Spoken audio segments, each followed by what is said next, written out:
The Beastie Boys are no strangers to taking other people's music and creating something new. They're also no strangers to being sued for it.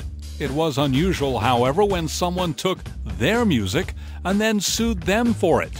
GoldieBlox, a company that makes toys designed to encourage girls to learn about science, created a video to promote their product. The video, which went viral, was set to a parody of the Beastie Boys song Girls. It had the same tune but new lyrics and a new recording of the music.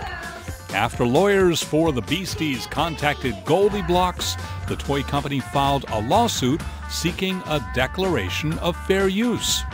For many fans of the band, it was obvious. The Beasties, who have always objected to the use of their music in advertising, had been wronged. But had they been wronged under the law? Law professor Christopher Sprigman explains. When you have a copyright in some piece of expression like a song, you don't own it lock, stock, and barrel. The property rights that we grant are those that we think are necessary to get songs created and no more. And fair use is your right. It's not something you have to ask someone to exercise. The Supreme Court and the lower federal courts have made clear in a variety of cases that commercial uses can be fair uses, especially if they're transformative, in the sense that they take the content at issue and they use it in some different way. The GoldieBlox commercial clearly does that. If this gets litigated through, it's likely that the Beastie Boys would lose and the GoldieBlox would prevail on fair use. Fair use or not, GoldieBlox has now removed the song from their video and says they're ready to stop the lawsuit. Now it turns out that the Beastie Boys have countersued.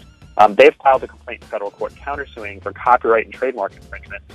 And, reading this complaint this morning, it just made my head spin.